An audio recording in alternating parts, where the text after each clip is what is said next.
So, my people,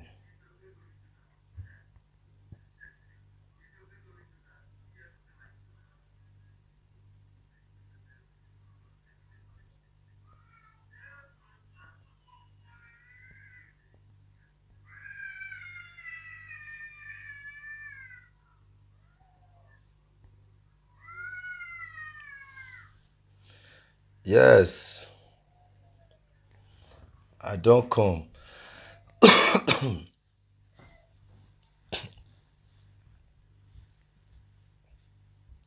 Wait, I don't they wait for una.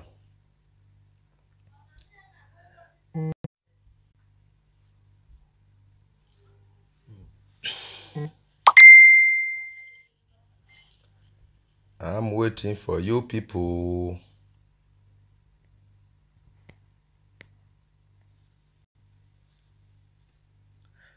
I'm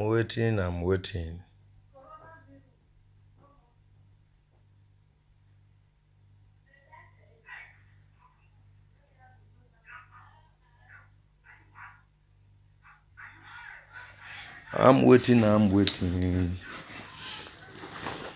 So now, mo go and mo say I want the B pass.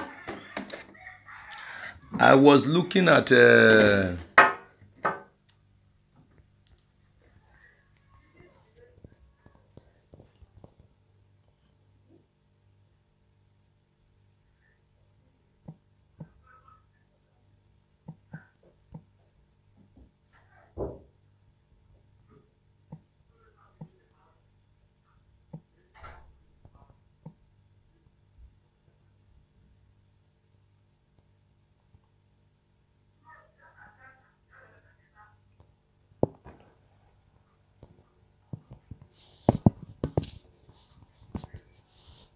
I come dey watch some people for live video today. They come still send me some old information. I dey watch them. My Benin people, why e be say everything wey come now na like take dey make money. Why e be say anything wey just come, una like to use that thing take make money. Na because of una na different people dey fall for situation. That one na number one. One na dey use trick by trick take dey make money.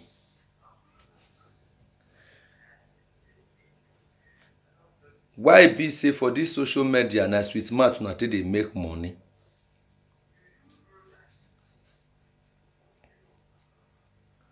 Wẹ̀wẹ̀ àríyé gbà, ó wà àríyé tó tà, ó wà àríyé gbà, ó wà àvá ṣọ̀rọ̀ tì. Ó wà àvá ṣọ̀rọ̀. It's better than you come out on social media, you will be collecting money from individual by trick.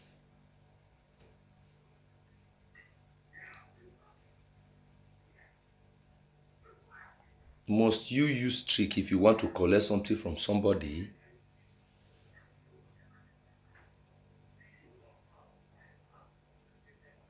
Ọwọ́ kọ̀pọ̀sí kọ́kí nu wàá ló trick ya.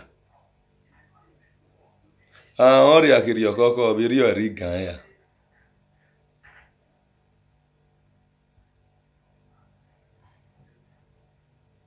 Tẹ́wà miẹ́wẹ́rú wà ẹ́wà jẹ́gó hàn gíagú wà gùn wọn.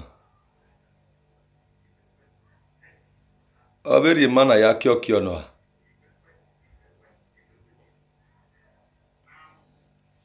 Don't amagi abegi wà gùn àbẹ̀ nínú ẹ̀mẹ́ social media na 15 na nọ̀rẹ́.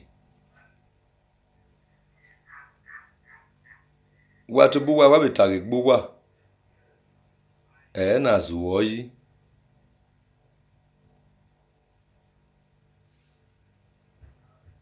Na ara zuoji.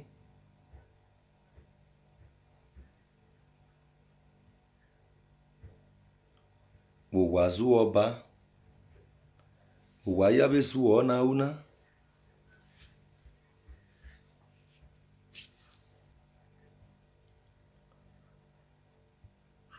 wari Yesu o.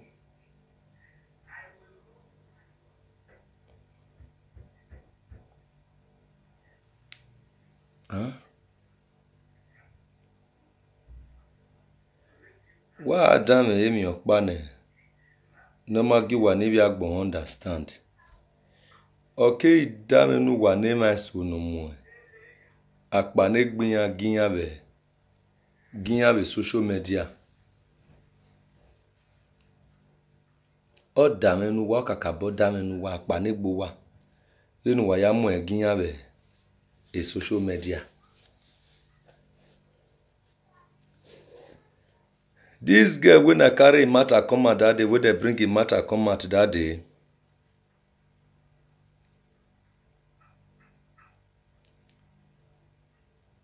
This girl so, he 5 children for house. They come cry come out for help. Me everybody come dey help. Ana do viela dia. Iana viela dia we na wiyo boniya. For some of our presenter to bring those children accounts or their father account to help them. Wadame oh.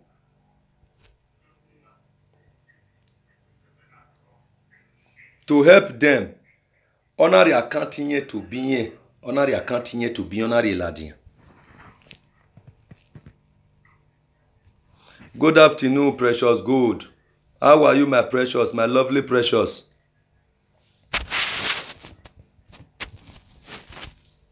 Lovely precious good, how are you?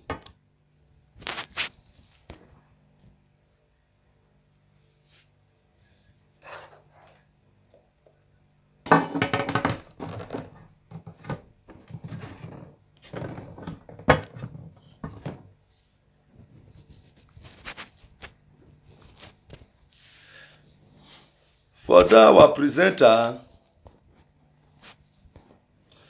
our presenter to bring those family account number come out.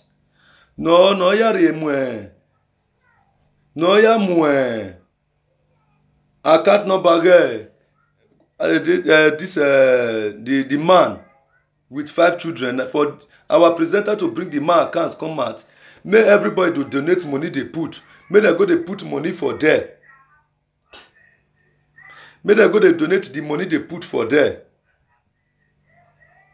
She can't bring her own account come. May people donate money put. We want carry go give them. Now they don't donate the money put now. They don't donate the money put now. To come bring the money come out, go give them now, come talk to trouble. He said because of those children, mama insult her. For that simple reason, he no go bring the money come out to help those children. Now mama you want help, I been at those children you want help. Huh? Nuwaya warrior, nuwari o marry. Nuwaya gbelu kokoshi vagmo. Nuwayi unwa biehwe imi. Na you wa boetan oho. Una de mad. Una de crazy. Now the woman I do you something. Now the children do you something. I been na the children mother do you something. Children are suffering. Oh, body biekani. Those children are suffering. Money where everybody donate give you. You say you seize the money. You now don't see they find the way when I go take do one. Bue. Now can't lock up for that issue.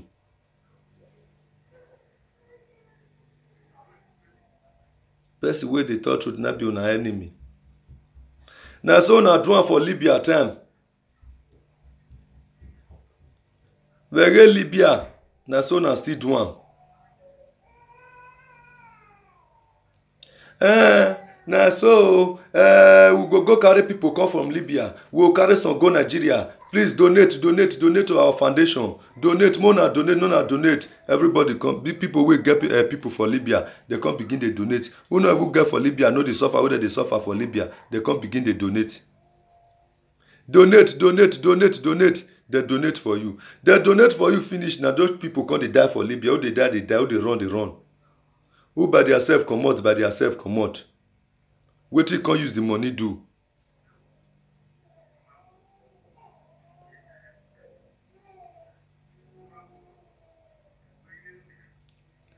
E Gladys me wakamu wena.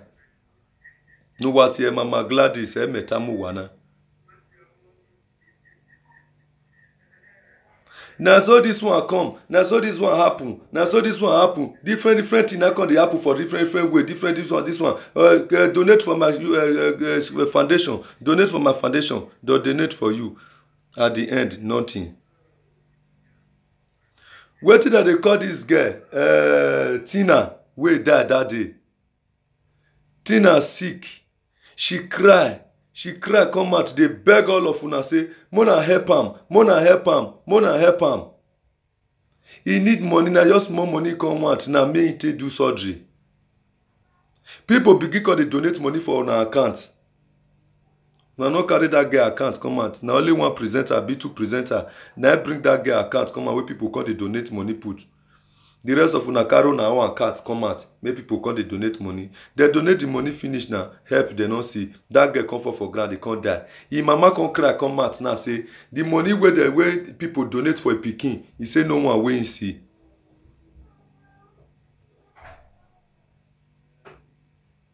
Presenters, why are you people heartless? Why are you people doing this to yourselves?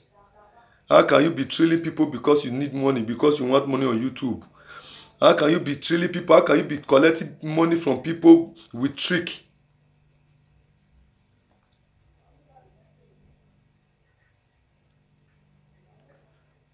You say you carry foundation come at me, you can't help people.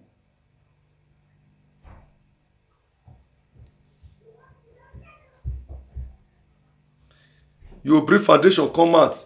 You carry foundation come out, you say you want to use and help people. You can't use and they chop people money. Which help you can't dey? Una come out for social media, una begin dey use una mouth dey rant nonsense, dey use una mouth dey talk wetin una not supposed to talk. Una use una mouth dey talk nonsense, dey talk shit.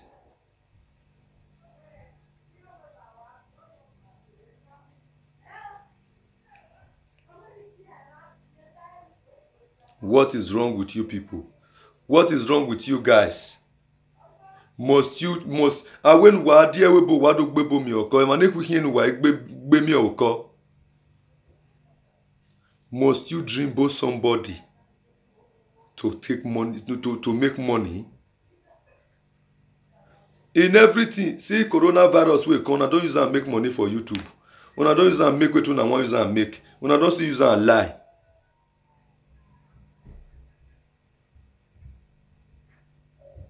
Any situation where anyway just come like this, una go want una use am make money. What is wrong with you guys? Wetin dey worry una for social media? Una no dey come out for social media come dey tell us better thing wey we want make we hear.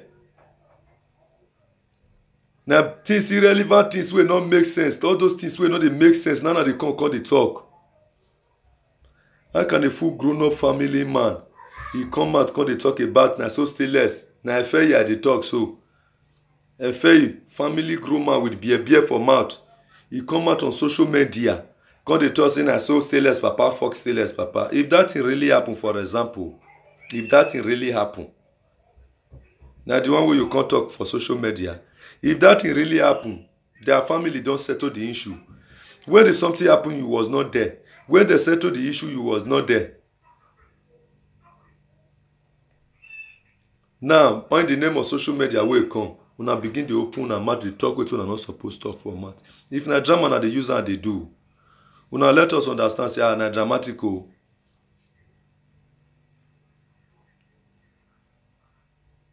What is wrong with you people? These are not what we want to be hearing on social media.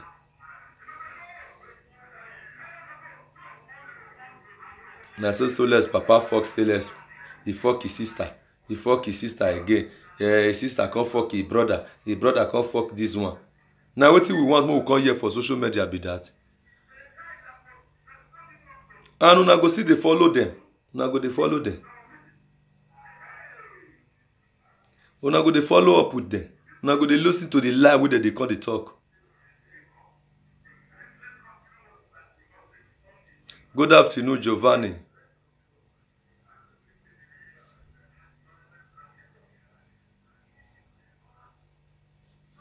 Ni wa bola waya fẹ́fẹ́ gbé wa gbọ́n.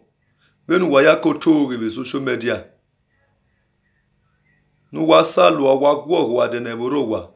As una take dey chop people money for social media. As una take dey bring una account come now say make people come to donate money dey put oguna go kill una. If anybody dey any stress, if anybody dey any situation, mo na tell that person, good afternoon, Maris. Mo na tell that person make he bring your account come. Una go donate money put. You as a presenter don bring out your account and tell people to donate money on your account. Make you carry go dey give them. Make you carry and go say you wan go give person. Hello?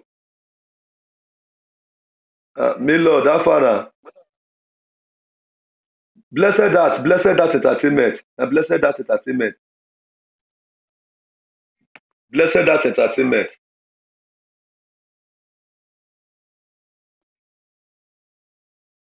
Hello, Milord.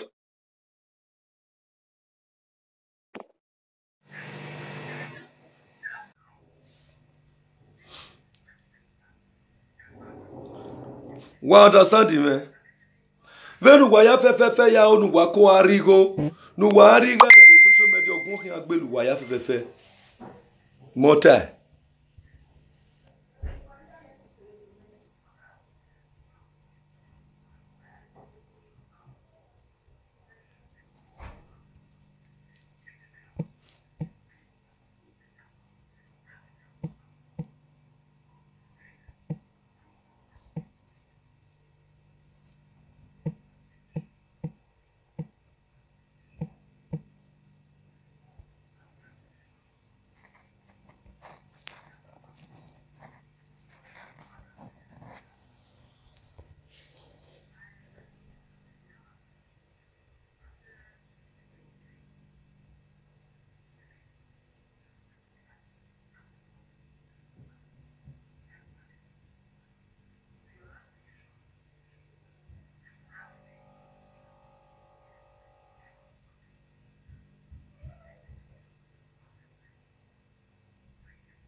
Abatobaze, I see your comment. You demand.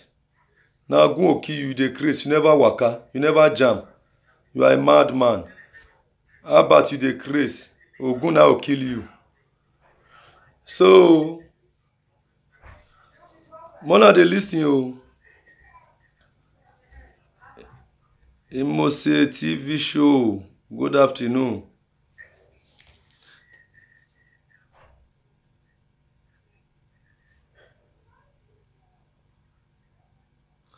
Hello, I greet you. Jealousy go kill my enemy. Yes, oh, our Father, I greet you.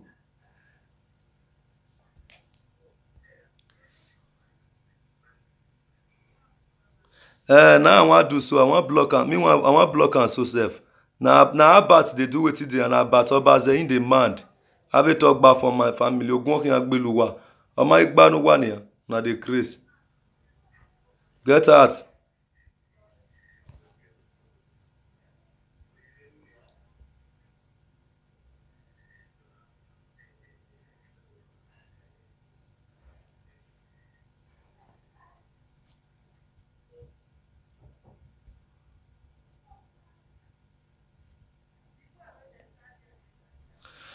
So now, as we are saying, as una say una wan dey use social media take dey talk lie, una wan dey use am dey collect money for our hand, na Ogun go kill una. Ogun kin agbeluwa. Uwa you wa biehwe, mi wa you wa biehwa. Now, emege na me doge Vera. Vera we oti we eti egbinye Vera TV show. Hello. Adela.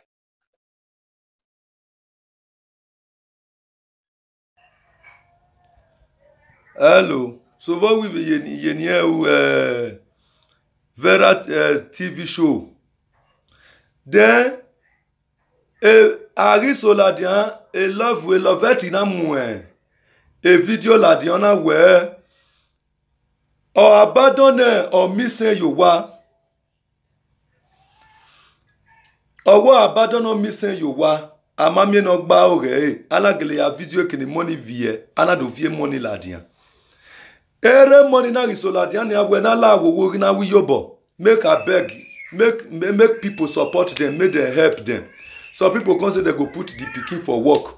Some people say they go train the pikin for school. Some people say they come bring different people come they bring different help come and say they want to can help those children. Now, our presenters come out. They come bring their account numbers. They come bring their account number come out.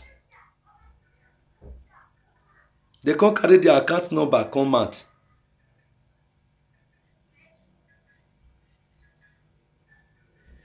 They come carry their account number come out. They come begin come they talk. They come say maybe we can donate money for their account number. When some people dey wey still bring account number come out, they bring the children papa number account number come out. Make people to donate money put. Make we take support those children. But some of our presenters come bring their own account number come out. They come bring their account number come out, make we dey donate money put.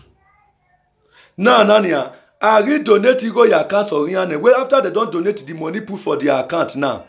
To release the money come out now, make they send and go give those children father. Make they send and go give children a control to trouble. They no gree do. One of they lie. One of they use trick till they collect money. One of they do bad. Which kind of wicked word would they so? Which kind of wicked thing are they do so? Mio sono kyo sono ena hina.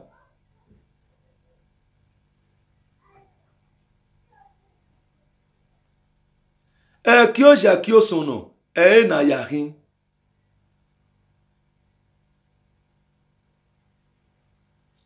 May you bring the money come out now. You can't find one misunderstanding, one something.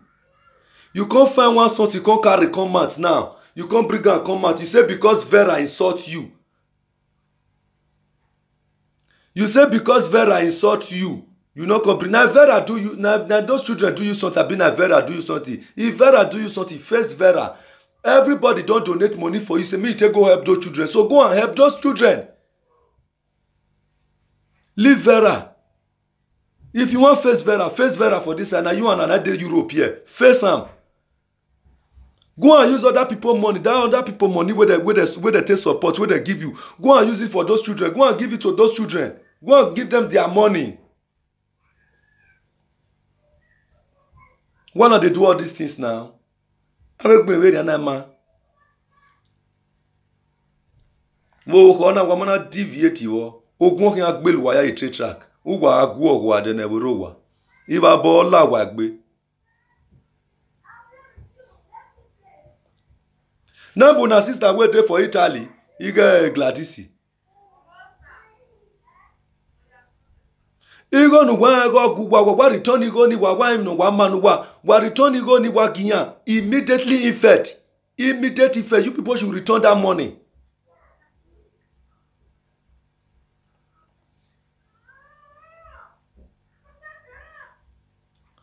If you people know what is good for you people have to go and return that money. Immediate effect. Mona go return the money. Go and return that money. If you know what is good for you, go and return that money. Go and use that money to support those children. O wa me foundation gbonu wado ya mi o ma go be YouTube wa. O wa me foundation gbo wado ya mi via gbon go a.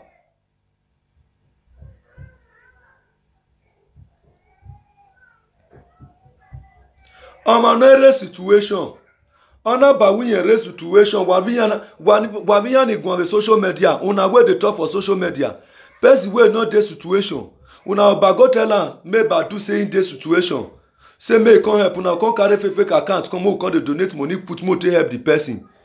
If una do that kind take collect money for our hand for Europe here, ogun na go kill all of una. Na that situation another person go die put. When wana wa gegbe oke no dia ko wani. Wa egbebe oku wa. Egbe oke ran mebi e. Ma bere man no we follow wa no ga follow wa hand. We dey here na we go dey follow na hand na. Wahala no dey.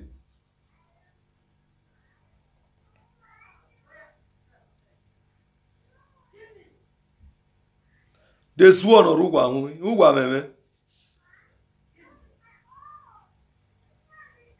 Wa zuo wa gogoyo. Wa kiokio.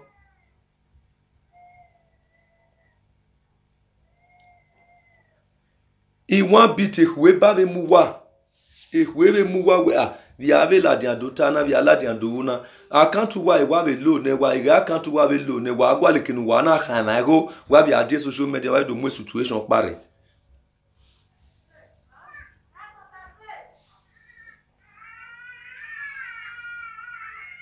Person papa no die for motor accident. Na person na come out come dey talk say o me. If papa die for motor accident mo come dey donate. Okay, kerire na manado surprise we rama do me accident. If papa no just see accident at all.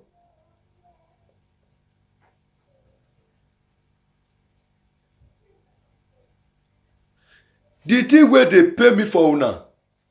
Wetin they pay me pass for una. Una where we come meet for Europe. If una see any situation where they go on for Benin, only one person for una fit boss come out, you will say, only me one, I go build this school. Or only me one, I go do this thing for this family. Not by come to social media to say me we can donate. Then, that kind of shame no hook you. You can't say me we can dey donate. People wey wan come donate for you, lapa yan lare. Emani we shoroti ni we ne la lapa re. Ni we godly man dia gele do donate you go ninwe. We ni madova we bo we mu go ni we mu lawa. Ijobo na we nu we ya we. Uya de go da bitu ya de yeke. Agme mani mass of when those person matter. People don't better pass your own.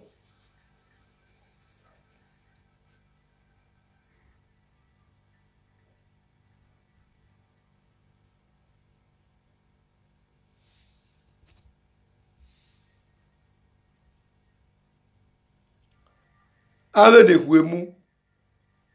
Wewe ni manila la pare ni ado ni ti gonu wan wa ya wijo bonoma. Wa to bo wan na do ni madova me webo wa matif yo boy ekpo nu wari wala de ya wijo bo noma. O wa ya diri yekenia. O wa ya hohoa. Wa ni madova me webo ki no rifi manila la pare go. Ruda ma maso wa ni agbin ma maso wa. Anagbin ma maso wa no ne biyo.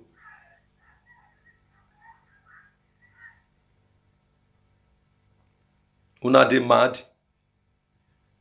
Uwa meme uwa zuo. Wagimave zedi ave lue nwa yi mata na ni majina. Den gimave kebani kbani mari oge no America wodo. Odo ya weniga itie bone. Weniga igwegunwa. Igi tie bone. Ya weniga itie bone. Say me I no insult the man again. Fine, I no go insult her again. But you have a good yan on your hearing now. Edewe mwe foundation bobega ni owu yan nenemi yan nokpa eho magi yeme amagi ge orin yeme o edian nenemi eho magi yeme owu yan lati as a governor agboyana ya donate go ye ba gbe yes o mercy no o awa donate go awa donate go o wa lati as a governor 2020 majena mama yemi e wala di am governor mama yemi ye gbo bo ni no wini ugwana yo na mi ri o ma go we One of the lie. Oh, while Latian say governor Mayana Agogo. Well, yes, or gele make changes when you go on social media of America, when you go tal of war. Yes.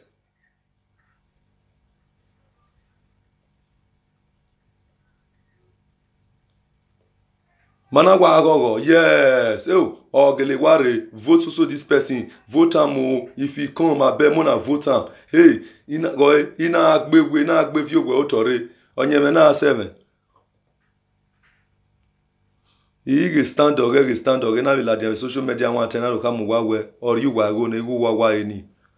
Onare magaphone na DSF ta donate go yado. Na donate. Ari donate ni go na ni. 2020 a aje na ni na we na vote in. O ma de la dia, amami e campaign, yen total yi pa lo wa ye po boni no nwi. Hey, show more le baba o show more le too much. Oh, Tony Kabaka. Hey, Tony don't win now. Tony too much. Oh, bobane no win. Igo na munu were ni. Ye rivo we mwela diania since we marry jene governor. We marry ya campe we mwini ni go la diania. Oh ya wore. Mani vi agmo wagi ma o emi.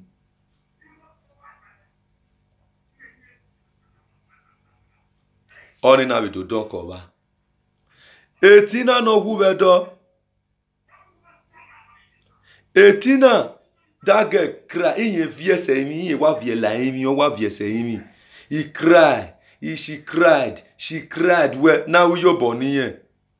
Agboyana wa latian. Donate for the Navy Foundation. Donate for the Navy Foundation. Donate for this foundation. Donate for this foundation. Donate for that foundation. Donate for the Navy Foundation. Donate for the other one foundation. Ana donate. Donate na ya uyo bonetina. Donate mo ute assist tina, mo te help tina, or mo make sure say this our sister not die. Donate. Ana gege donate. Ari donate ni ya na vigo lawa. They don't donate all of the finish now. Donate for all of the finish. They carry money, they carry enters. That one we talk so may make person not do something for Nigeria. He can't come on go buy hotel. He get in na mama tina come crack come out now say money where they say they donate everything where they say they do. No one way see, no see any money.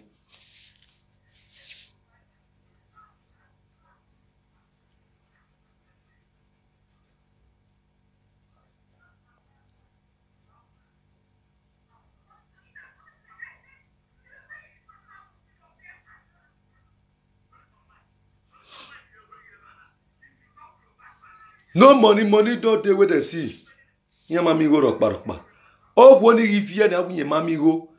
Be why have na donate go ni na vega ni was wa mana gimwe ni go latia ni go givona because they to wa mu go ni latia again ni get wu very yo. That girl go for sit day nothing now. Una know they think something. One I go dey lie. One I go dey talk lie. No gungbelu wa ya fefe inu wa gu ohuwa. Uwa ri o mai. Uwa ya asun we denero wa. Emi o si wa ya sala emi. Uwa gu ohuwa. Wa mu vi agbon u. And if agbon wa move go yo. Iya po boy wa mu ya u. Ebo awe donation wa mi be ya we donation rin ya e. No go wa na hin ovi.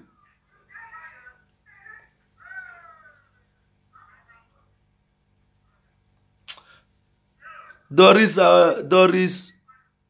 Osasemide, I don't hear no verse. Erioji or Naziti they pay me. No verse. Naziti they pay me. In your word Doris, it cost not be your own Doris. Not be my force. Okay, Katia, huh?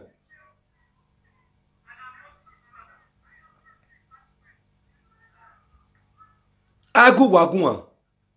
When they wa kameno, when they wa kamena wa agwohin ya we me every day wa no ya wa agwohin ya la woto. They will never have peace. They will never have space. Akpa my coronavirus is where agmo ya la wa now. Every day wa no ya wa agwohin wa every day. Back to back wa no bomba to bomba ya wa follow up ilelu wa ya wa agwohin wa la woto. Una the mad. Uwa ho. Don't wa mu.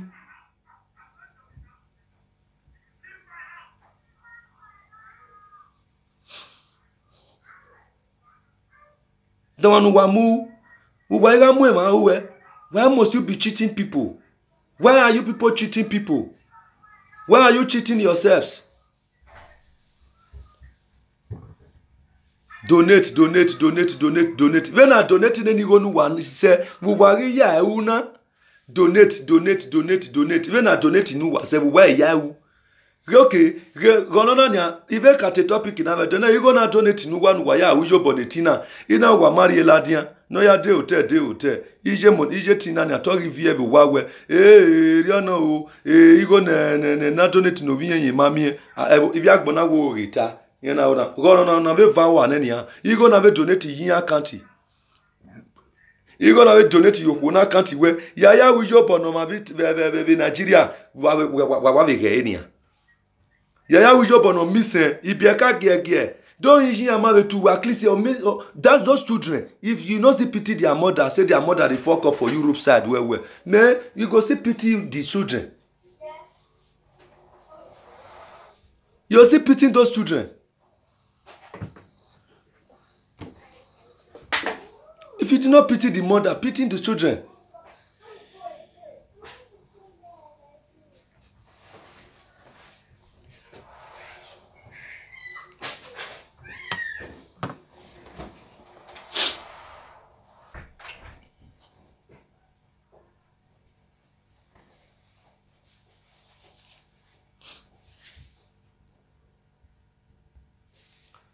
Pity the children if you can't pity their mother. Although say their mother don't fuck up, you don't fuck up. Their mother they fuck up for you. But those children, you still pity them. If you see the situation of those children, if you see the pictures of those children, you see that those children, Obama see make belly money. Anywhere you teach you at your born with it. Then when now we seize you say you seize the money, say you know they give them again. With authority, say you know they help again, you know they do anything what you want to do again. Then if you not say you not help again, if you not say you seize the money, the people will donate the money, give you donate that money for your account, share their money, give them back.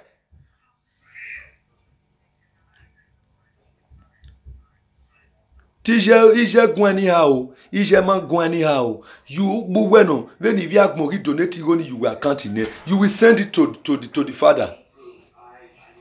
They 50,000 will give me our account. We will send 30,000 guineas or send 40,000 guineas. We will 10,000 lawa. No man. A problem is running. It's better than where there is with authority. Uriye you my sister. Egui. Uriye you no matter about you ki. Oh, wana dele to anyhow tata. My sister you go uriye you Dete money ve one when I can we see go or we not babana ma honey. We money gie ne twin or miss for that matter. Money via la dian wiya gwali yobo. When I we are yobo niya. When I do the account well at when I donate yo, I donate yo nenia. Where we release ni. If not banning here. That one I wait complete. Me Lord, why she not refund the money give individual who donate that money for your account, for our account? What's the normal donate you ni? Why you care social media to really ranvi here? Why you care social media muimau? Why you care social media beshoroti? Why you care social media mi magono vo de normal keke? Why you care social media I do equal jine gie? This stealing by trick.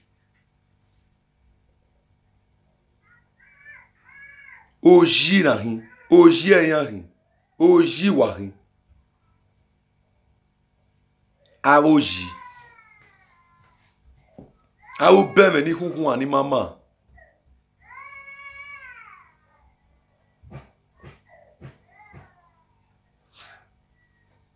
How long you wa do ki oji na se?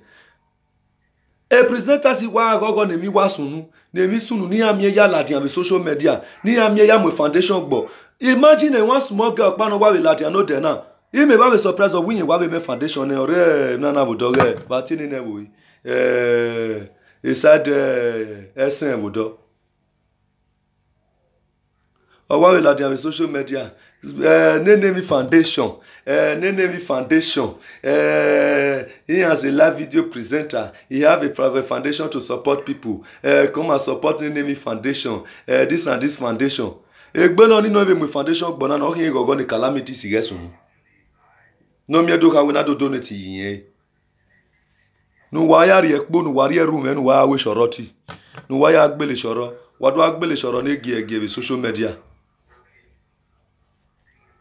What do you people know about foundation? What do I say foundation? Foundation. On a one more foundation, but name foundation. Eri okpa mwe winye mwe foundation, but no winye raise pain wo doge. No ya fie 2020 naira biku.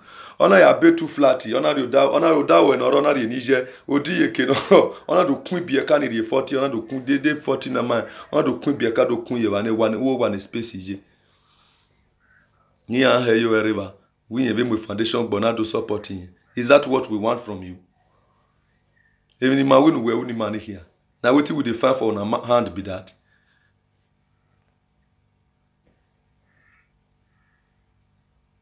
If you see anybody with distress, help that person. If you want to help that person, not help him by your account. Help that person by his account or our account. Why the account of money ladian? Why the account to waladian? Ah, pump you go you why?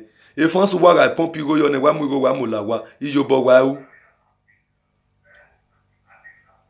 Na me mad yala dan do yaka where you will not release that money because if vera go we gwani ha.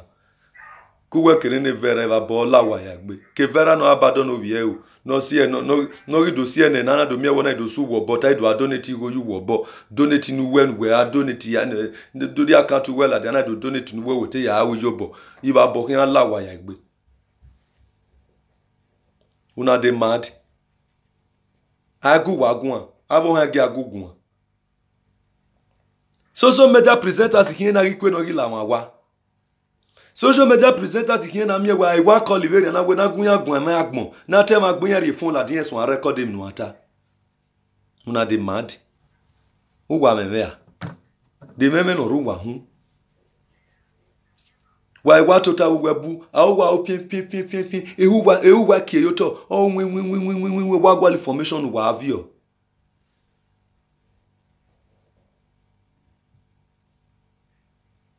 If you are a live video presenter and you have a foundation and you want people to help, una de gberi account you well adian.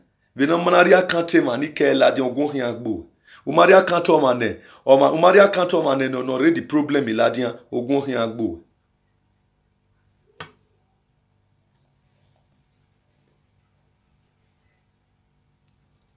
Uwa when wa yeri ma go Patrick ogun hin agbeluwa. Why you know my go Patrick ne wa do ladian social media wa do aninye me ki awe. Refer ibrati wo wiena. Okimunade wa me phone dagbe. My people, I want to tell you now. And stainless Kwekus be. Stainless Papate Fox stainless. It concern you. That will not be waiting with one more year for your mouth. In my own water will know anything. That will not be waiting with what me we hear. It not concern us, concern stainless. It not concern us, concern you. If you have better thing to tell us, come out on social media. Tell us what you want to tell us. No be as stainless papa take Fox stainless. Now we want me we hear. Because we know say na lie you dey talk because we are not there when something happen. If the something really happen. Ado miere tu waru we plan e wa ye unwe we. Wa lu enwe bo. Wa we lu enwe no bu wa ya wo bu wa. What is wrong with you guys, man? What is wrong with you people? How can I give power to you? Ve keke biesi vunu keke mo While they on social media, Rio no, I want you can't tell una today. I can't disgwagwa stay less. I can't tell una today say, stay less. He papa fuck him, he brother fuck him, even stay less sister. He can't dey fuck one of his brother for the same house. Now so papa stay less, fuck stay less. Now so the stay less papa do this one, stay less papa do that one. Ere stay less, he back, ere stay less, he back where stay less. Only him in my do damn of a social media. Only him in my of a social media. Yes, that is not what we want to hear. That is not what we want. Because it not concern you. They're not using to send you message. And we where you they tell, we not send you. We don't want to know you. We don't want to know stay less. We don't want to know anything but like that. What we want to know about you is the truth. Come and tell us something about life. What is going on in life. Not be what is going on between you and your co-presenter. Because we not say you. Argue where. Devini na gele sunuve notaye vege nok befuwa ve stélé sirowa emini ni ave setu e na ove gbirane e nu we adota ve social media do no gigi we ariwe nu we dota agikpa betunu unda wo memenu ata udo describe be no hoye uwe la dia uwe ne no nwa agikpa uwe la dia social media wo ado disgwagwa o yo kan here. When he measure me, I can't do this guagua on social media. Me this guagua run barunda ese. If me want call this guagua person for social media, I know the this guagua one person because he not rich. Only that one person not rich. Ya fefe fall of una me wa guago. He wa this guagua. Me won't say, I not girlfriend for the media side. He wa this guagua wa ya. Rabat is war rebania. Ona do commenting nonsense. Ozwo no mama. Ugbewa. We no wa ya ebawu. Eri oya gun. Won ozun agun uwe bupa ya en ozwo gun eba.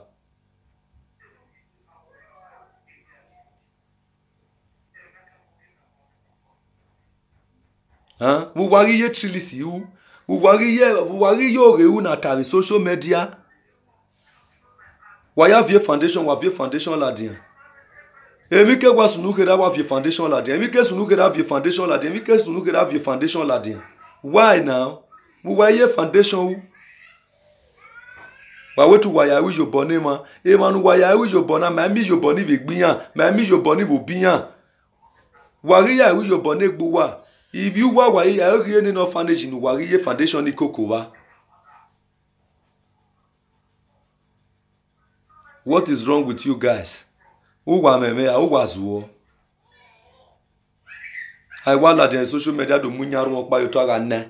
Ado munye no okpa yoto aga nne. E social media ki na ina ninye na ina tori. Ado aninye aru okpa. Ado adodo ado ave. Nokpa atogo ove. Nokpa atogo ove. Atogo ya talo.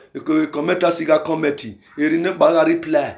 Viewer siga view. Aga nne. Aga nyinyo. E colleague de. Why do surprise you? If anyone do me, we why do me one of you man so one of do ladian where a mistake in we made it 500 years ago. I do tell ladian with social media.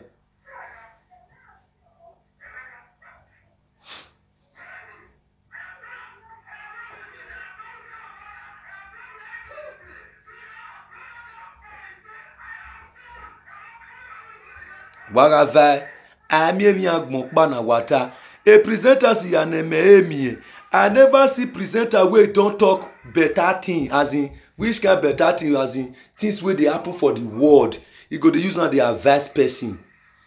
I never see the one where presenters, majority of presenters when I don't see, they go carry their own co-presenters matter come out. They'll disguaguaran, they'll begin to talk aga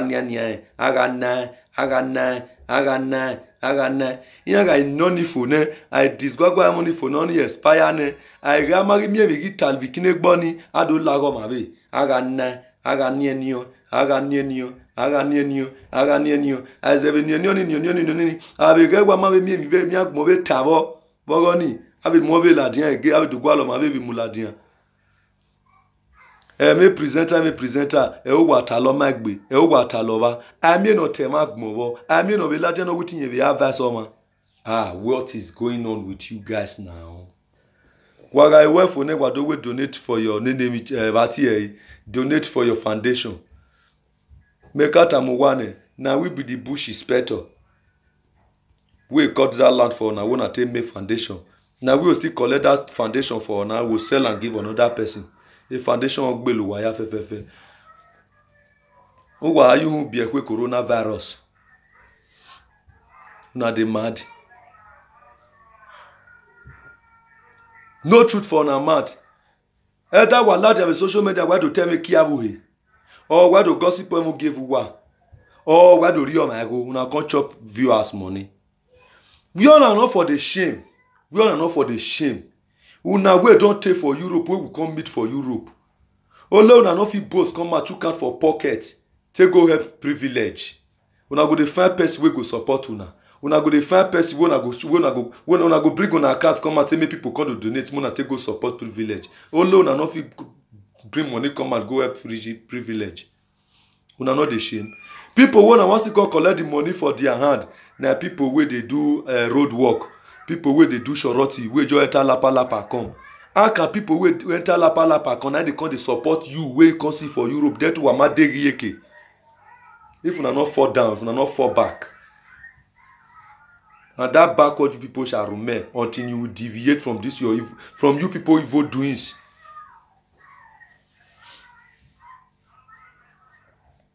Imagine, ekwe muwa, emanila la paro idwa ujobo no wana dova le webo. Ori akiri okokori eri gan. E mekwe no kwa mi ekwe no kwa na hi. Abo beme ni hunkunwa. Me mi aru okpa ne, ona gbagbo na donate igo. Ona donate. Ona la jana wo o ma veri ona we yan sponsor for school for 25 years. Ona we yan ya sponsor e. Ona la jana geleri gbayo. E wo wa jeri o. Wa gwale nu wa gwale no support wa kian de magafon kenkan na ya gun awonu. A gwale viewers na no do donate igo na ya de magafon. We're not over the webo. We are going to go where you the magaphone. And walk by la one where you go like we are the magaphone, we are on a boy. Wa gwali gere no ayado. You people are all hungry people. When no ame ya gbelu waru we are greedy. You people are all greedy people. Wa salwa. Abu beme ni hunkun ni mama.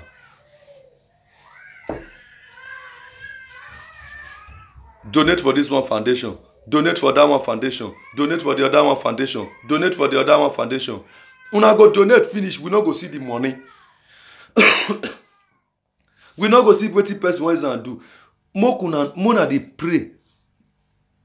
Make una dey pray. May individual of us, may we not seek. Make una dey pray. Anything where we dey put our hand, may they succeed. Make una dey pray. Who no fit see food chop, make it start to dey see food dey chop. No be the one wey be so na go dey pray. Make everybody dey fall for trouble. Make una still come dey talk for social media. No be the one wey na go dey pray. Make people wey rich may become poor, make dem no see money shop again. Mona come back carry una account come out say mona take go support them. Mona still take and shop money.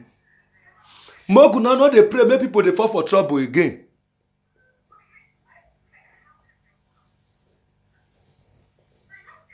Una here, una just dey pray. Oh yeah, make trouble come. Make person still come say dey find help. E be like say na market, na trade. Anybody wey just come out now say, man, hey, remain small man just die. Oh yeah, everybody just run come out. Now there you come the year foundation we never hear. We never hear for life before. Edo Foundation Group. Who hear Edo Foundation Group? God name me Foundation Group. Merciful Foundation Group. Ovieden Foundation Group. Egui Foundation Group. Egile Foundation Group. Okoko Foundation Group. Osikbalo Foundation Group. Now come dey hear different foundation group. Now come dey hear that time. If anybody just come out now say, see situation wey dey at hand. Different foundation group we work bo. Okoko Foundation Group, Egui Foundation Group, name foundation group. The other one foundation group. Una dey mad. Because of wamieke ha we. Wamiemi ha boge.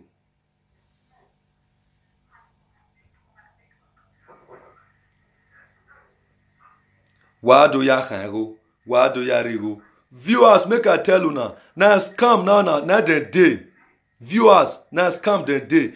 If you are a viewer and you get godly mind, you like to help privilege. Don't let any social media presenter tell you to come and donate money for him to go and help privilege.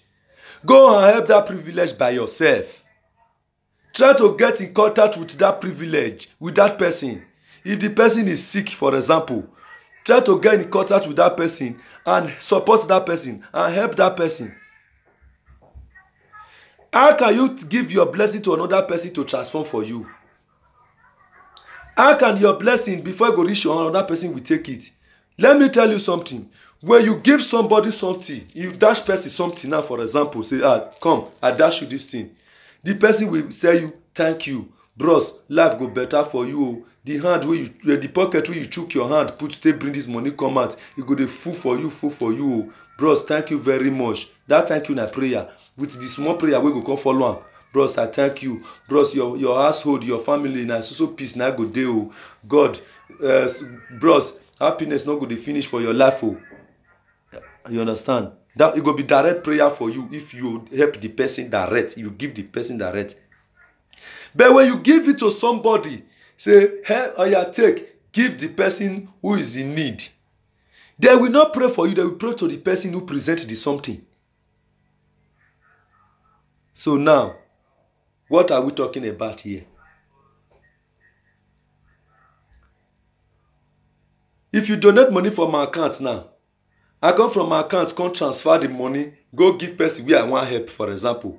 If that person want pray, na me go pray for, not be you, na you go pray for.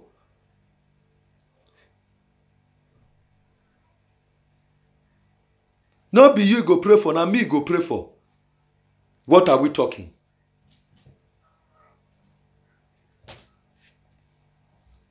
My people, if you want to help who don't have, if you want to help who don't have, please, I beg you in the name of God, I kindly beg you, if you want to help who don't have, go there by yourself, go and help the person by yourself. Even for Europe here, some people dey Europe here wey need, wey they don't see. There are some people here in Europe who need, they don't see. Help them. If you want to help, and you have, not be everybody wey dey sick for Nigeria now you just help wey be say yes, you say you don't help person. No, person still dey here wey be say you still dey find help. You will still help am. When you help am, the person will pray for you.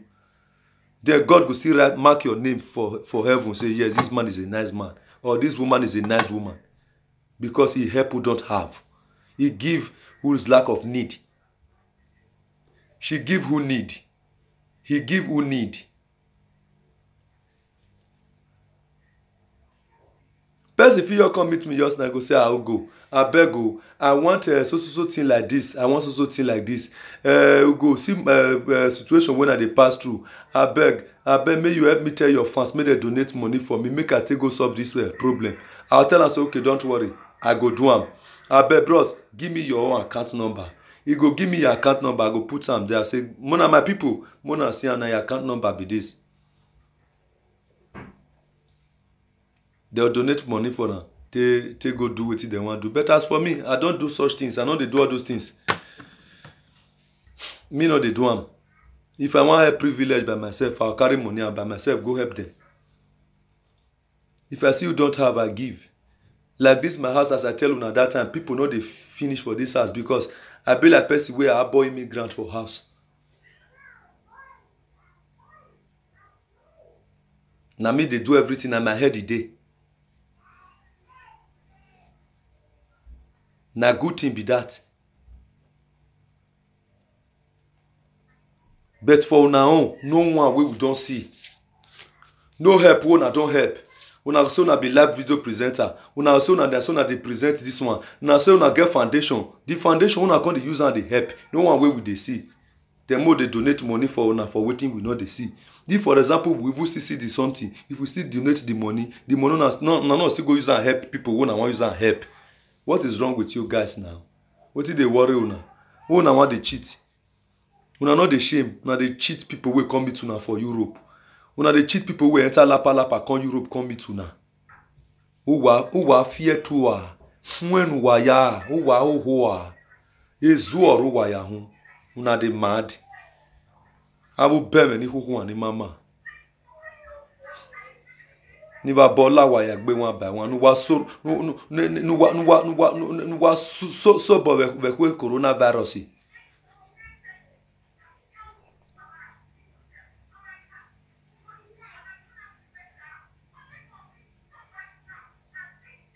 Una take am easy o.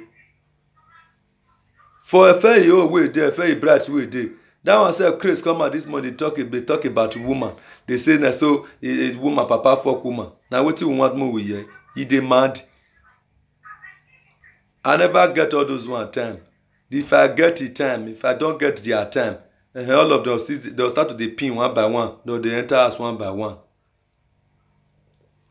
Now so this same woman self still lie that time. He lie say this one lady for Regensburg wey die. Say Italian don come collect his children, don come carry those children come give am. Say make he come dey take off. Wey we reach in and they still dey Regensburg there. Those children now they don't give them living house. They are still there.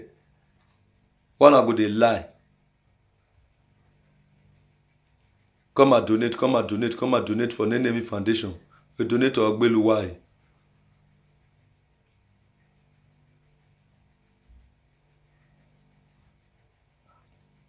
Now they mad. What kind of things is this now? You people have to be. You people need to. You people have to do something that we will love, we will like. I love people and I like people who normally say the truth, who always say the truth. I love people who don't kill people for I don't want. Who Wagbimaya don't want it now. Wa we shoroti ne gie. All those small shoroti. E shoroti wa yesta wa una wa tara with social media. Wani madova we bokin no ya tara ima. Rudatu wa me situation pa denya because una see one situation jam for what did they call am? Na see one situation jam for Nigeria or for different place. Anybody wey sick now, please let me tell presenters, let me tell people, may they support me, may they help me. For you to bring that person number come out, you carry your own number come out. You go dey happy. Hey, this one don dey sick. Hey, I go use this one make money now. Hey, God, I thank you. Another topic don come. Another information don come. See money. Hey, God, I thank you. Amu wa o wa gogo yo. Wa amu egbu wa mu. Oma wa mu. Eme wa mu. Egbu wa mu. Not be people wey dey donate that money for na dey cheat. Now na self una dey cheat. Now na self una dey do.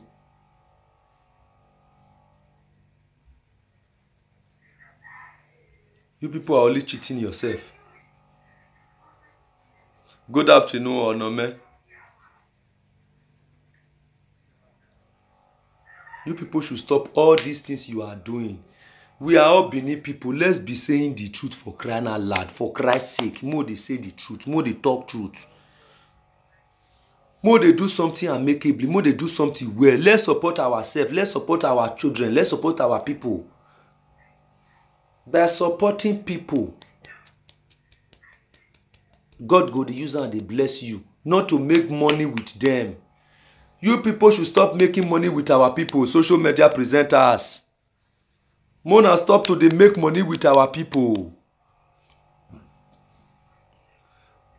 You make money for YouTube, that one not reach you. When you make money on YouTube, that one reach you now. Nelly James, good afternoon. If you make money on YouTube, that is okay for you. It's better that you will be using your own fellow brother, your own fellow sister till they make money.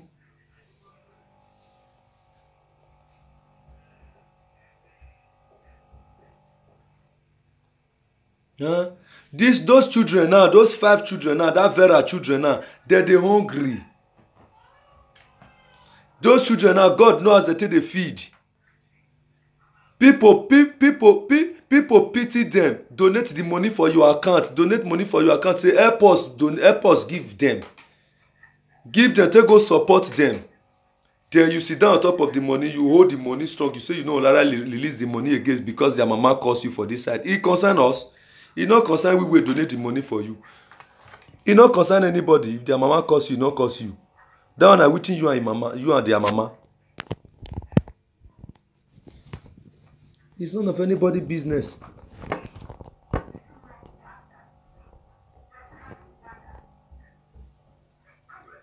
It's none of anybody's business. You go there, you go and treat. Now you and their mama that day Europe here. Go there, go and treat their mother fuck up.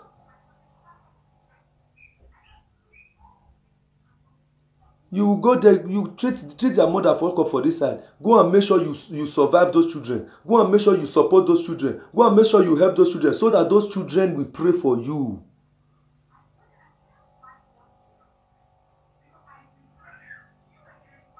No be when you just sit down on top of the money, you say no, they release them. You want to look for conny way. You want use conny way, take do am now. May you not release that money again. What is wrong with you guys now? What is wrong with you people? Gladys ya wine no one man when Gladys release go ni gibiakani. When the man was send go ni gibiakani. Egbe ohira ni mevie kason kavan egbe oho. Kason kavan. Egbe oho except he will go and he will take that money, he will go and help those children.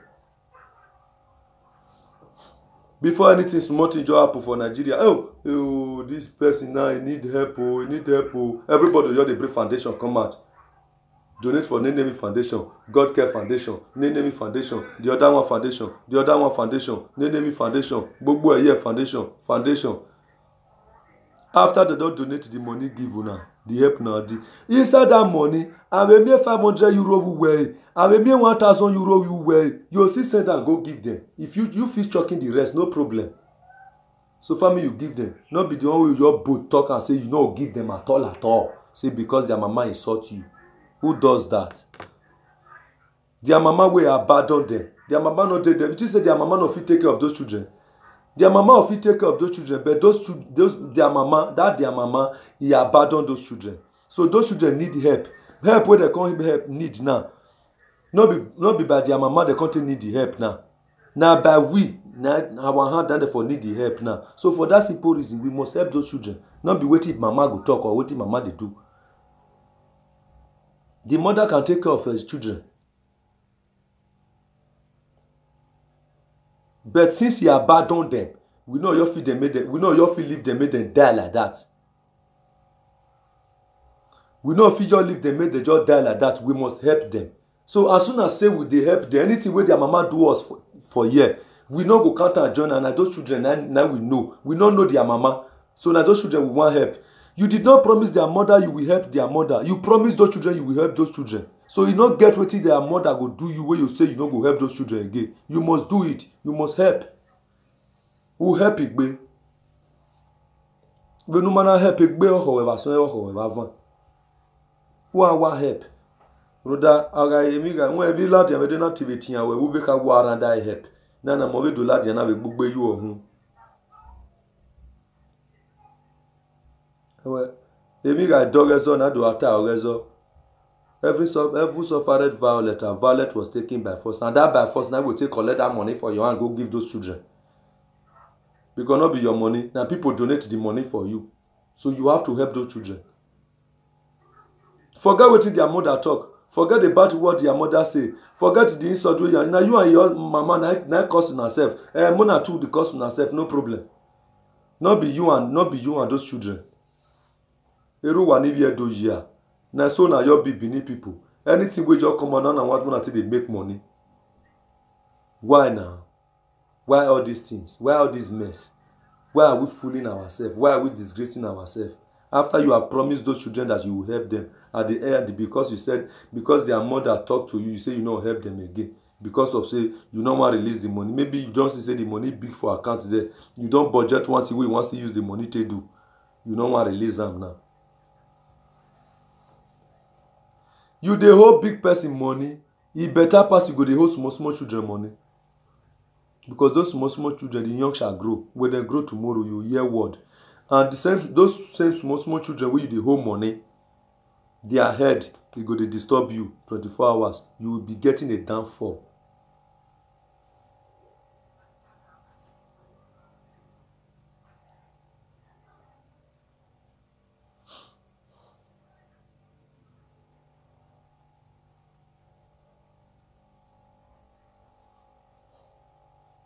You will be getting a downfall.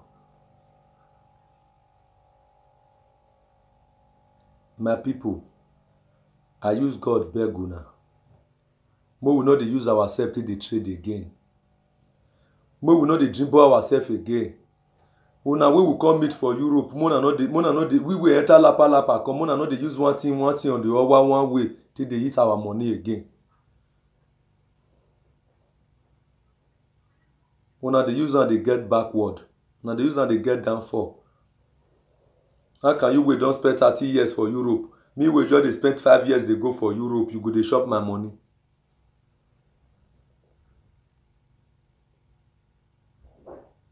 Who come great pass now? How can person wey come meet you for Europe come great pass you? You no call them for house make dem look wetin dey your head. Everything I will take dey make money. Everything I will take dey make money. Everything. We see they use everything they make money na by trick.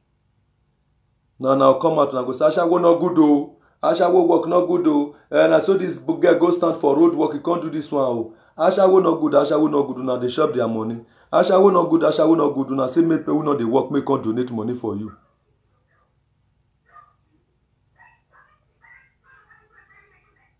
Ashawo no good, Ashawo no good. Now say make come donate money for you. Where you say me see money? The small girl go do the Ashawo finish now. The help we want una use and help, una no go still use and help, una go chop the money for na belle. Who is cheating who here? Now so they don't catch 30 people for Shoroti o. They say make they no dey do Shoroti for Italy again o. Mona no dey do Shoroti again o. Where you say make they see money wey they want donate give you. Later you come say yeah donate. Mona come donate. Mo help so our brother like this way for plane crash. The plane will not go see talk less of the crash. Donate. You can't expect person wey dey do Shoroti. Wey you tell that they say may not do Shoroti again, you can't expect am make come donate money for you. You can't expect am make come do make come go do the Shoroti, make come to donate for you. He go still go do that Shoroti, take donate for you finish. You no go still do it. You no go still use and do wetin you expect am make you use and do. How can man person wey come meet you for Europe go do Shoroti? He go do Shoroti. Can't give you wey you can't see for Europe, wey you can't meet for Europe, make you take support person for Nigeria. You know if only you want know if you took out for pocket, carry money come and say I support this person with so thing like this.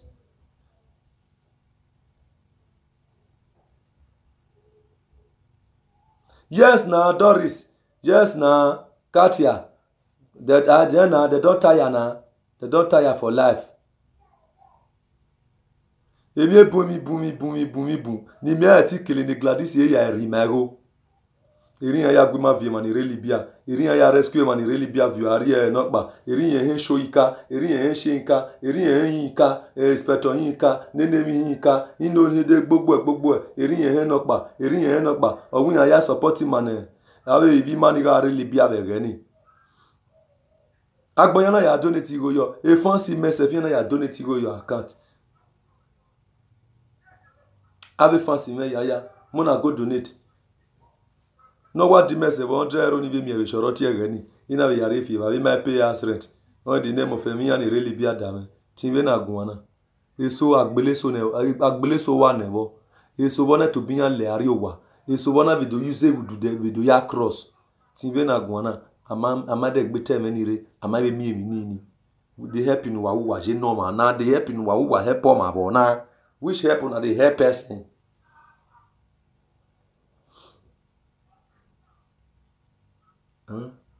No we lock off your D abi my me at here.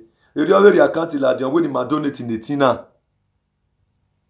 or when I donate in etina na mie ya gba ogetina na mie we ne viro kpare wetina netina rewu at the end etina yewu ije tina na ido vie la dia we igo rere ya na donate we boni maga donate na we present ari ya ma mie rokpa ijore no re paris okpa o wo ni measure we iya be mi here bo boy.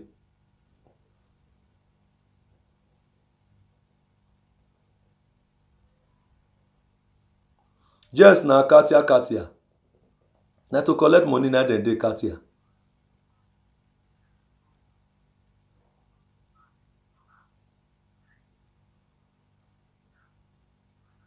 Yes, na Nelly na scam dem be na. If without be told, if dem no tell you, you no know say na scam dem be. You know they see wetin dem dey talk for mouth. Una no dey see the kind lie wey dem dey forge, wey dem dey talk. How can you and somebody go quarrel for social media the next day una dey for bar dey drink beer? You dey see them. The next day you see them, they are two wey dey quarrel. They dey bar, they dey drink beer. They dey call each other.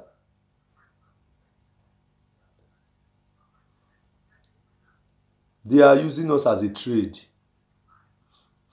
Please, my viewers, na me dey tell you, if you are my follower, if you dey follow me, if you be follower, if you be my follower, you dey follow me, I dey advise una, no matter how the cost wey una dey cost me, no matter how cost wey people dey cost me, I don't fucking care. Like Abatobaze now, Abatobaze come out just now, it cost me. You understand? I no reason na small boy, na small pikin. As I be so, na so I be wey dem born am. Wey even come out just now dey talk, even mention my name, they put mouth for my name, they call my name like that. You no fear. But we no dey mind them women. That one na small pikin. It's only see my hair, only kama.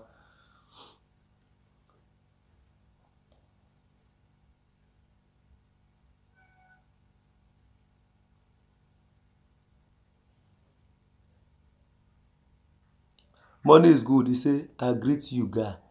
Then one collect YouTube money, put people for hungry. Oh, money is good. Money is good. Now, if you be man, na man you be. If you be woman, na woman you be. For this right wey you write come so. All in the name of YouTube. All in the name of YouTube. Money is good. E be like say you just dey come. All in the name of YouTube. They want you because of YouTube. All in the name of YouTube. All in the name of present. Say that they present nonsense.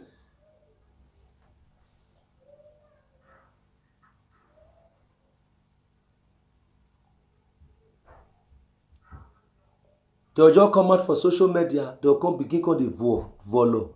They'll come dey talk with it. They not suppose talk. They'll come dey romping nonsense. If una observe them, mona look them. The kind topic where they bring, they don't get topic again. They don't get topic where they talk again. They don't get what they do. They don't get topic again. The topic where they call, where they bring, they come out. They'll come bring their fellow presenter matter, come out, come they disguagua, come they talk. They'll come carry another person. They'll come bring person, one person wey just sit down. They'll come go look for one. If na one top those top stars wey dey for Napoli, that like them Don Clef, Don Wani, all those them J Flus and all. They'll come go look for anyone for inside. Those one don't know wetin dey happen. All of a sudden they'll just come out for presenter, just come out for social media. They'll just carry their matter come out once.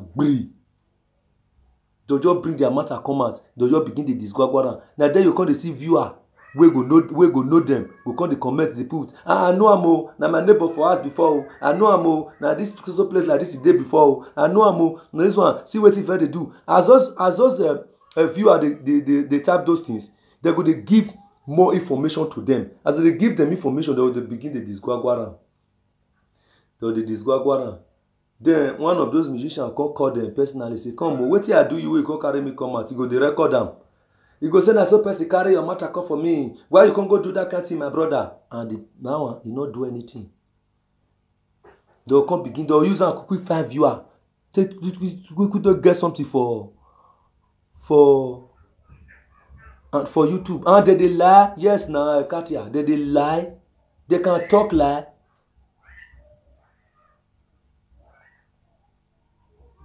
They'll come quick. Wetin dem dey call Ebony wey be our idol artist that time, wey just dey im own. E no dey concern anybody for social media. E no even know anybody for social media. Ebony dey im own jejeje. Oyeke Monica Ayala dey not do vie well. Wetin e do Monica? E no do am anything. They no dey fight, no topic for them because say coronavirus put them inside house. Yes, so everything they talk dem go use am collect YouTube bread. Yes na. People should wise up for God's sake. Make them go sleep. Yes na, money is good. God go help them. Yes na, Friday Loveth. Yes na. No be wetin we want make we hear be all those ones. As Monica come take dey fuck another man wey dey husband house. As another man come go dey fuck Monica for her husband house. As Beatrice come follow this man go house. As na so Evienivie go dey fuck another man, go carry another man pikin go give person. As Mama Love come carry, e come still comot, e come go dey fuck small children for area, say make dem come lick itoto. That is not what we want to hear on social media. We don't want to hear all those things. We don't care. We don't want to know those things. What we want to know, teach us. Advise us. Teach us. Tell us what we want to know. Not be all those things we want to talk for social media. We don't want to hear all those nonsense. We don't want to hear all those things. We don't fucking care to know what happened to the both of you people there. What we want to know, we want to hear our, as in, I don't know how to talk. We want to hear something important, something good, something greater.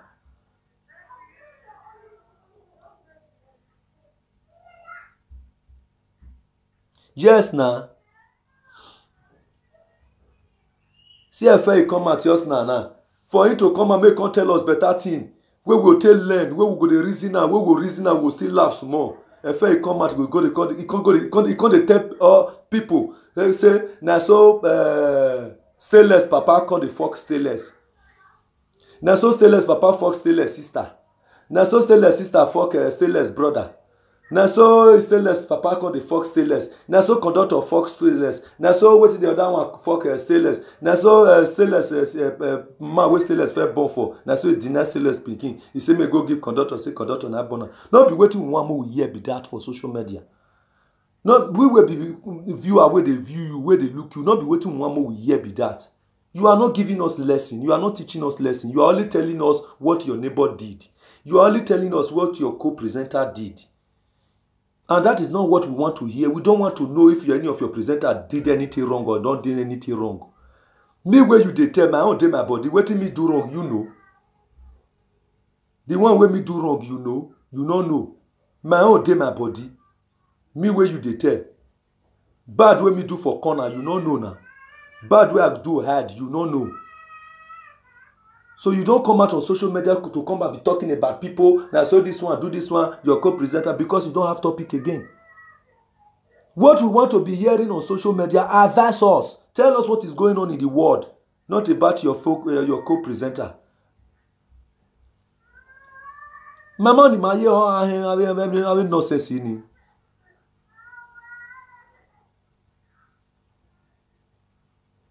Mama only Marie we no want more they use hear all those things again, my people. My viewers, I beg. Make I come back to my topic again. I beg my viewers. I beg viewer. I beg. I use God beg una. If you want to donate money to help person, if you know you want to help person, you want to help privilege, anytime we take go Nigeria, help who you want help. If you see there, you see person we need, help am. If you still dey this country, you dey European country here, you see person where they lack, help am. People where they camp for here, they pack, they come my house. I go cook for them, I go do everything for them. We go there with the gist together and I help. My people, if you know you can help anybody that lack of need, please help the person. Not by donating any foundation. You are the foundation of yourself. No people not make money for you, go tell you say me can't put money for your own account.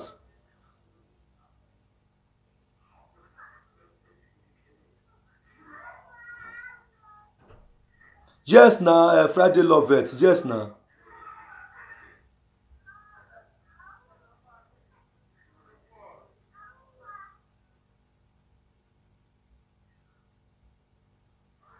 Okay, you hear am now wey Katia talk am now. Katia now say people wey dey camp, dey see dey come, dey come greet am, he go cook for all of them.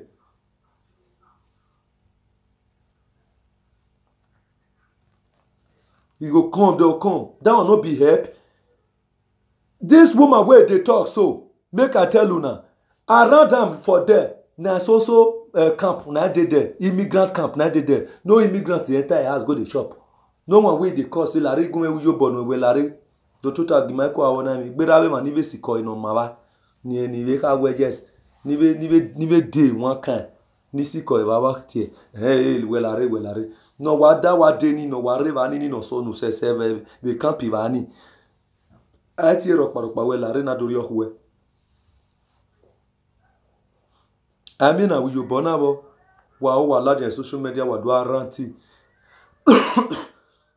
When they vera no abandon him missing. Then they want to na trace the so one and na wa an so one. Amate go abandon no missing ya.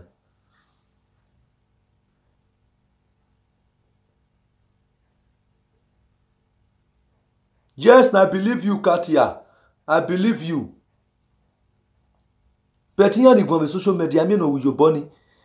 Here they go on social media, feel like anyway, they will not give you food. They no give you food, say come shop. They no go call you say me you come the house, come chop. They no go call you say come chop. They go they tell you say na say my pikin na oyibo.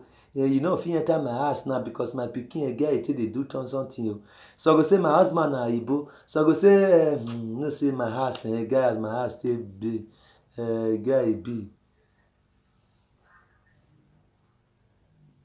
They no go gree make you enter their house. Talk less of say you want to sit down, say me you shop. They no go give you food chop. If you ask them, they no go even give you. They no go see give you. They greedy die. One and they get them, but they no give you. If you money me no one viewers here. Unwe presenters wa emwe matu wa gina solve problem ninu wa. Unwe presenters wa emwe matu wa gina solve matter ninu wa. Unwe presenters wa etie wana kama we look at what is going on, look at my feelings, look at my feelings. Now you watching on the social media.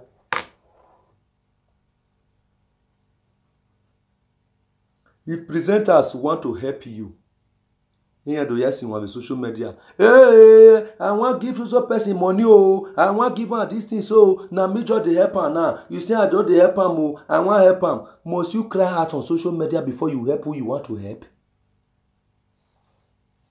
Again, I'm gonna social media I help am. With the social media no worry now so my I to help am we wake be over. Can't you help your fellow person in within you inside the house there without coming out on social media?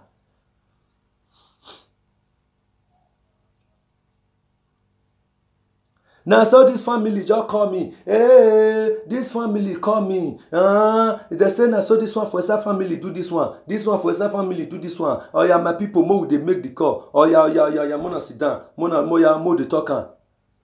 Can't you solve matter? Can't you solve problem within yourself without coming out on social media? Can't you solve your problem without bringing out from social media?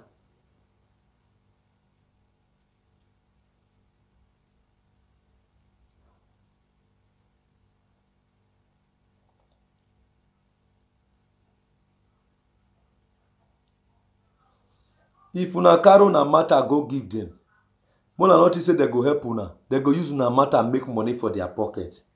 They go gossip una matter to the extent of e get they'll take do una matter, they take judge una matter, they take gossip una matter. Huh? They'll come give person way wrong, they'll come give am right. They'll come give person way right, they'll come give am wrong. Who right before, they go say na wrong. Who wrong before, they go say na right. Because they don't confuse. They don't talk the matter, now they not gonna know they want to give wrong and right again. They'll come confused. They'll come be like people, a snake with a chair to for bush.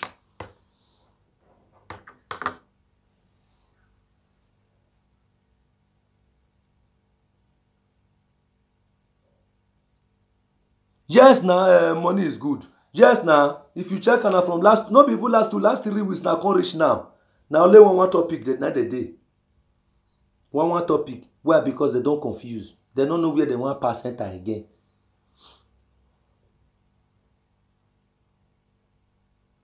Yes, now love it. Their lack of knowledge, and that knowledge they shall lack on until they will deviate from their info doing. Egbe okin and maybe egbe de egbe okin rokpa. We dey here for them now. We dey here we go dey for their hand now. Make them not worry. They not get help for now. Any of them wanna cry go meet now. Say make can't help now. They no go help. Lie. Here help why they go. Here help why via my social media wagwalijo boy and record there. Here record any do you work with you. They don't record and finish. They can use now make money. I beg my people, make I leave this matter for now. I beg. I can't want that woman. If that woman is good, if that woman know what is good for her, she should go and refund that money to those children.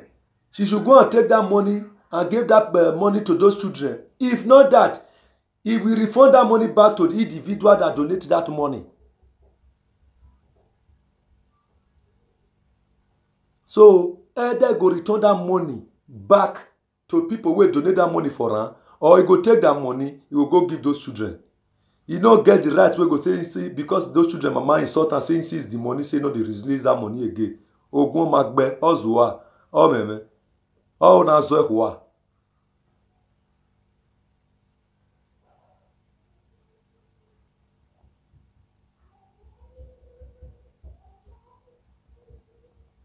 Yes, now they never solve their own problem finish. Nobody will not get problem. No presenter will not get problem. But they know they talk their own. They know they bring their own come out, come talk. They'll go they talk on that person. They'll say they solve on that person. Like me now, I get problem. Me just get problem as me day. So I can't command for social media now. So I see they solve another person. You go solve my own. If I want to solve another person problem, if I see say my own still big passing you, see your own is still small one. Okay, I'll call and say, yeah. If I want to solve the problem, I know on social media I can't solve the problem. I go call am face to face. Hello, Alpha. Say I be. Okay, see the road where you want pass. See the road where you want pass. Say as everything want you on call. Say I want you on call. Say everything want be. Say everything want be. Gina, if you don't finish, I go solve the problem for them there. Say I come social media. I come say, hey, I get person like this, so I want you to solve the problem. Who does that? Who does that? She use and send me message. He use and send me message.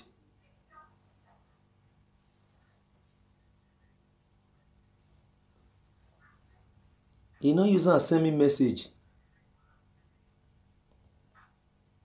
I know many people they call me a day, say bros advise me. But if not them, now they advise those people. I know many people when they teach. But if not them, now they advise those people, they'll carry and come out for social media. You go even tell them say, my mama better mwela diyan social media or why you pass through when oh ye vawe wewa oh why you mwela diyan. You carry topic, can't give her, you know, give her money. You guys as in, you know, use and see money. That money not go pass and buy. He must collect them. Not go there, he must talk am. Oh, wow, anyway, why you narrate a story when as you narrate your story, now so they go the record down. Your record and finish, you go come plan. You go plan finish, you come out for social media. You begin to disguagua you. After you don't disguagua you finish like 1 or 2, 3 weeks. You don't see say the matter don't too viral for YouTube and it don't go well for YouTube. He go come call you, go come they beg you. How you spoil my name, you come beg me. What will cause that kind of thing?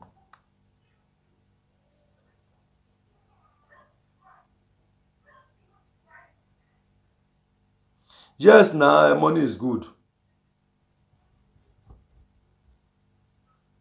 Now truth you dey talk, now money is good. Now truth you dey talk. Now truth you dey talk. You the reason as I take the reason. As I take the reason, so you take the reason. Now truth you dey talk.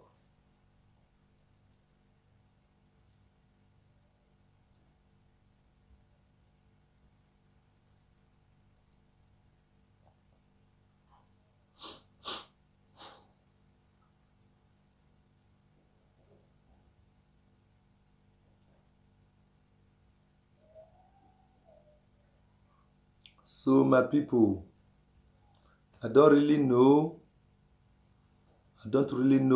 But now God now we go dey pray for. We will hope to God. But my viewers, please, if you want to help directly, no help from hand to hand. So that prayer will not follow hand to hand before come to you. The prayer will come to you directly.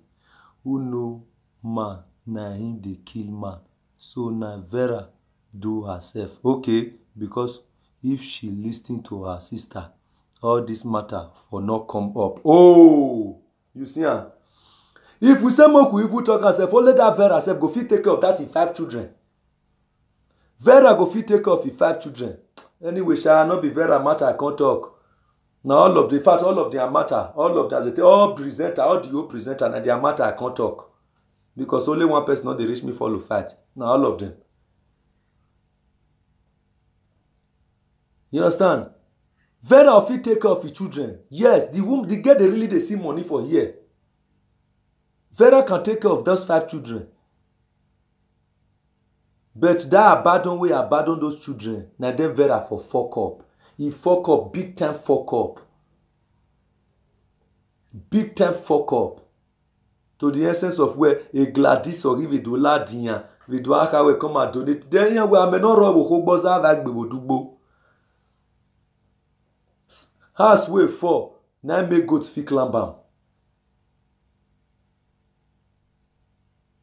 Gladys we do ladian we do atie eri na do donate ni ya help vi Vera wa.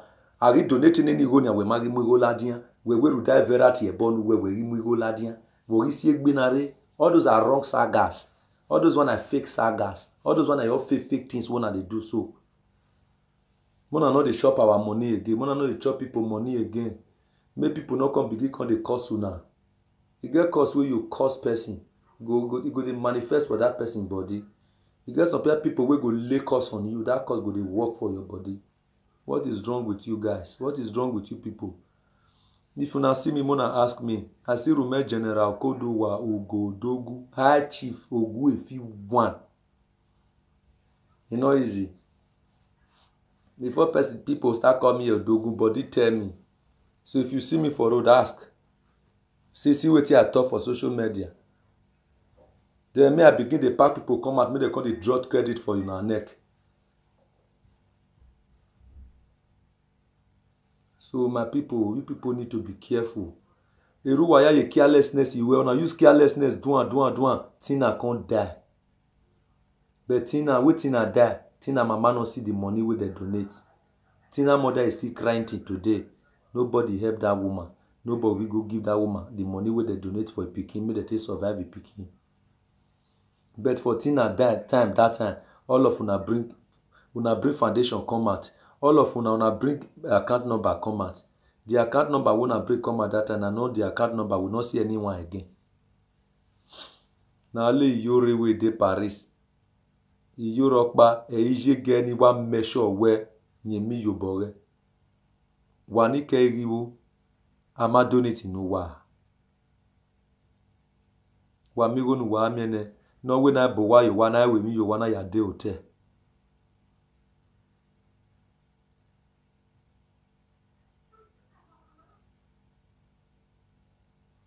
Yes, now God is good. May she leave YouTube.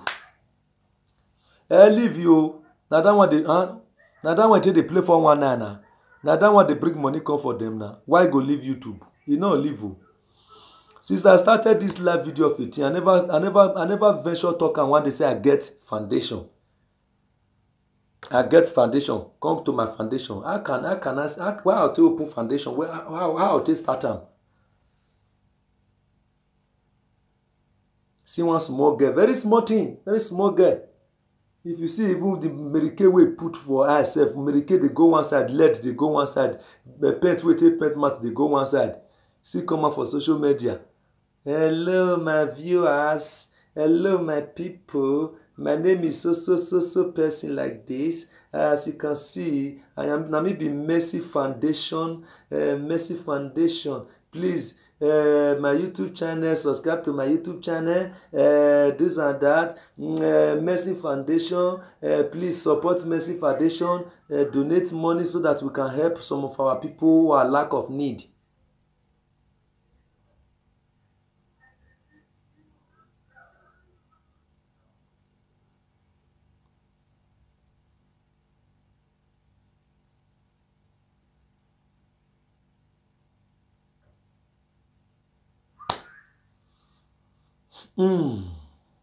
Ọ̀sọ́ eyewo ọ̀kẹ́ ìdààmú wa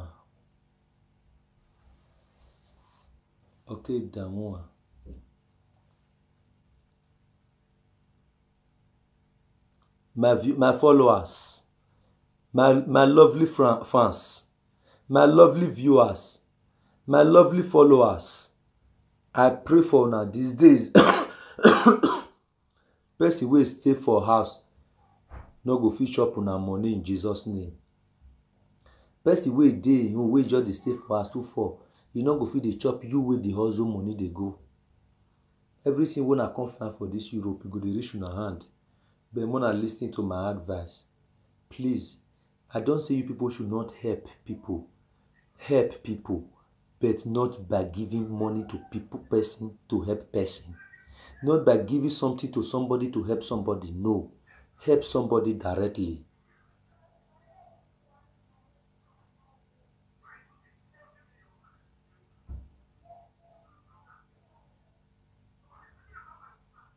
Please, I use God beg una. I beg you people in the name of God. My lovely fans, my God blessed fans, God will continue blessing you people. God will continue giving you glory, happy, success.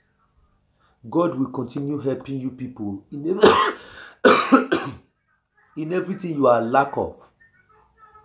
God will provide it for you people so that you can still provide for those who don't have. Please, if you want to help those who don't have, help them by yourself, not by donating for somebody. You are sharing your blessing with someone. Yes, you are sharing your blessing with someone. Please, don't share your blessing with anybody. Collect your prayer. Take your prayer by yourself. When you help somebody directly, he or she will pray for you directly. I love you all, my fans. I love you all. I still remember General Kodowa, Ugodogu Wamama. That is my name. That small boy they call small boy for social media. Where they follow spirit, they snap picture. And they follow spirit, they take selfie. Very important. So tomorrow I'll be coming out tomorrow by 8 o'clock in the evening. My topic. They say women will fine, no they stay husband house. Woman will fine, they stay husband house.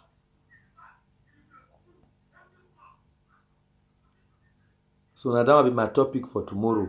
They say beautiful women don't stay husband's house. Now lie. Women will fine, they stay husband house. Woman will fine, if they stay husband house. So that's my topic for tomorrow evening. So we are going to talk about relationship. That is my topic. That is my program. So the day when they enter my head, now they come out like this, they bust their head. Understand? So that is my topic. My people, they say beautiful women don't stay husband's house. Beautiful women, they stay husband's house. Na normal. So I love you guys. I love you all. So all my fans, may God bless you all. Subscribe to my YouTube channel. Subscribe. So God will continue blessing you. Mona wise. Mona make sure say una wise. So I love you all. Mona not let all these people they cheat una again. Una hear me? I love you guys. I love you all. I love you all, my fans. Una very thank you. As una take follow me today, I thank you.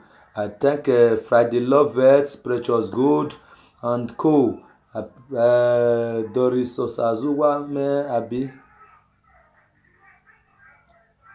Osazemide, Doris Osazemide and Co. Which is Katia. I love you so much. Money is good. I love you. I love you. I love you so much.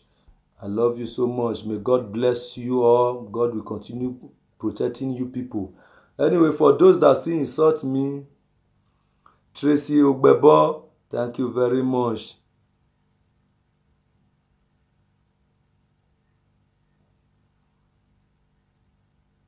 So, Tracy Ogbebo, I greet you. You are welcome. So, my people, I really love you. I really do appreciate. So, God will bless you people for me. If now only few of una when I just see so, na so I just take get am. Na so I just get am reach. I'm okay. So, for those who are still insulting me, for those who still insult me, I love you all. I still love una. One day, I pray una go understand wetin I dey try to fight on. Oh, Frederica, my lovely daughter. It has been a while. You didn't call me. That's my lovely daughter. Katia is my daughter. Frederica is my daughter, and co. So I love you guys. I love you all. I appreciate you all. I love you. So my people, I beg, I use God beg una. If una want help person, muna help the person direct. If the person there afar, muna call the person, send me your number. I want put something for you, may take care of yourself.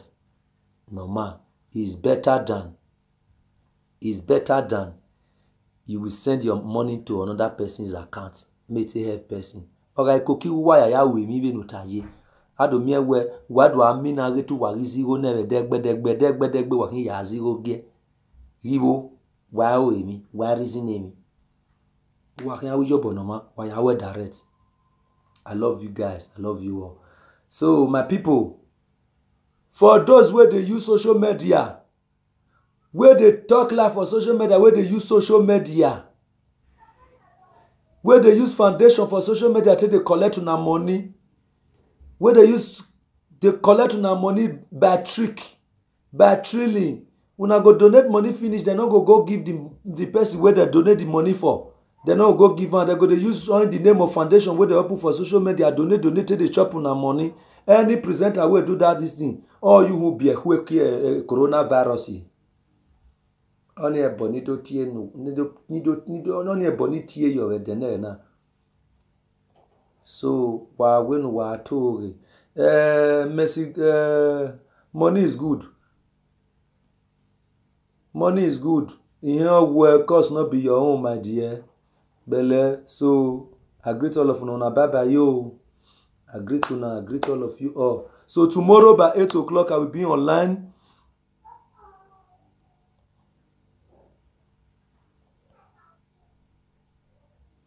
Thank you, Tracy Ogbebo. Thank you very much. Thank you, Tracy. So tomorrow by 8 o'clock I will be online. Tomorrow we are going to discuss. We will do some more gossiping. We are going to do gossiping of love. They said a beautiful woman don't stay husband's house. So we want to really disgwagwa the matter tomorrow. More really know whether it's true or not be true. More really, I really put on a true. So me, I can't talk and to her face say beautiful woman, they can stay husband's house. Why beautiful woman they stay husband's house? No woman is not beautiful. He like make a man be like this. In the presence of a man, we want to sleep with her. The woman is beautiful. So all women are beautiful. So no beautiful woman, no they stay husband's house. So that word is an understatement. Mona try mona go and read. I love you. Oh, hey, agbakamaka oh, don't say it. Evening time.